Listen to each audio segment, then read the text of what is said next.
جو ایک بڑا سوال جو پیدا ہوتا ہے، جو آپ کے ذہنوں میں بھی اٹھا ہوگا کہ یہ تو اہل سنت کی بات ہو گئی، اہل سنت کی نشاندہی ہو گئی، باقی جو فرقے ہوں گے ان کا کیا ہوگا؟ باقی جو فرقے ہوں گے، جو 72 ہوں گے، ان کا انجام کیا ہوگا؟ اس سے پہلے ایک اور حدیث ہم سنائیں آپ کو کہ ایک اور حدیث پاک ہے، وہ کیا ہے؟ ایک اور حدیث یہ ہے کہ اللہ کے رسول صلی اللہ علیہ وسلم نے فرمایا، اسی انداز میں ہے، اللہ کے رسول صلی اللہ علیہ وسلم نے فرمایا کہ میری امت 73 فرقوں میں بڑھ جائے گی۔ غور سے سنیے گا، اللہ کے رسول صلی اللہ علیہ وسلم فرماتے ہیں کہ میری امت 73 فرقے میں بڑھ جائے گی، اس میں صرف ایک گروہ جہنم میں جائے گا، باقی 72 کے 72 جنت میں جائیں گے۔ جو مشہور حدیث ہے، جو پہلے ہم نے تلاوت کی، وہ مشہور حدیث کیا ہے کہ 72 جہنم میں جائیں گے، ایک گروہ ایسا ہوگا جو جنت میں جائے گا۔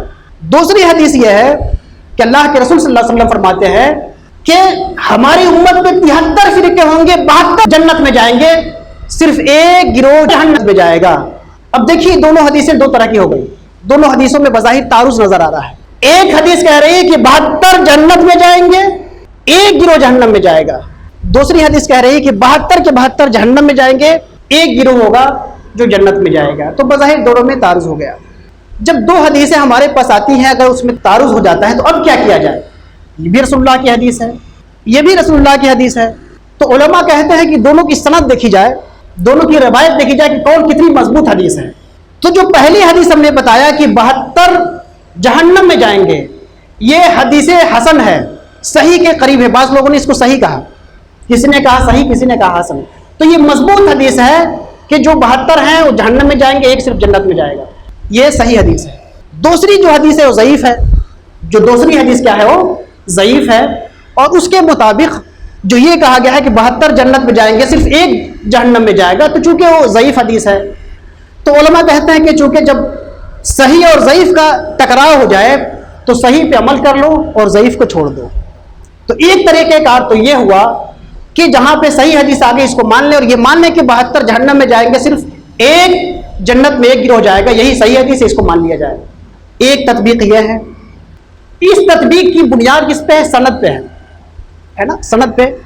سند کیا ہوتی ہے؟ سند کہتے ہیں سرٹیفکیٹ کو۔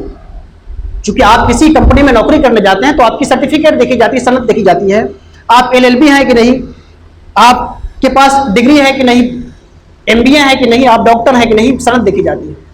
تو سند کے اعتبار سے جو مضبوط ہوتا ہے اس کو نوکری ملتی ہے، سند کے اعتبار سے جو کمزور ہوتا ہے اس کو نوکری نہیں ملتی ہے، اس کو چھوڑ دیا جاتا ہے۔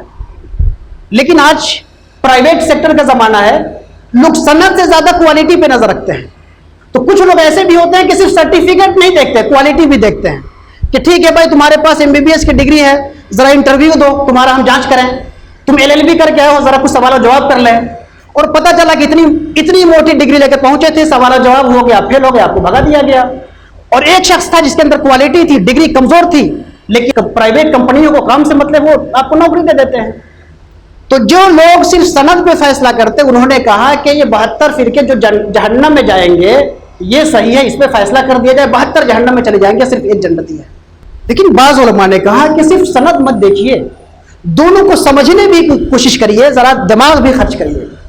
اور جب دماغ خرچ کریں گے تو انہوں نے پھر دونوں میں تطبیق دی۔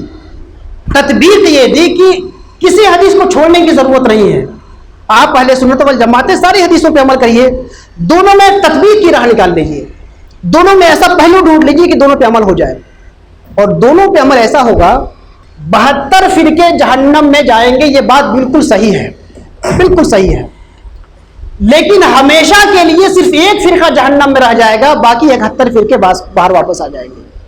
تو جس حدیث پاک میں کہا گیا کہ 72 جہنم میں جائیں گے، بالکل صحیح ہے، 72 جہنم میں جائیں گے، اور جس حدیث پاک میں کہا گیا صرف ایک جہنم میں جائیں گے، اس کا مطلب یہ ہے کہ صرف ایک جہنم میں رہ جائے گا، باقی کی معافی تلافی بخشش ہو جائے گی اور وہ جہنم سے نکال لیے جائیں گے۔ شیخ عبدالحق محدث دہلوی رحمۃ اللہ علیہ، ان کا بھی یہی موقف ہے۔ آپ فرماتے ہیں کہ جو یہ 72 فرقے ہیں، ان 72 فرقوں کو گمراہ، بدعتی، اہل ہوا اور اہل قبلہ کہتے ہیں۔ شیخ فرما رہے ہیں، شیخ عبدالحق محدث دہلوی فرما رہے ہیں کہ ان 72 فرقوں کو گمراہ، بدعتی، اہل ہوا اور اہل قبلہ کہتے ہیں، گمراہ کہتے ہیں۔ اہل قبلہ کو کافر اور خارج از اسلام نہیں قرار دینا چاہیے،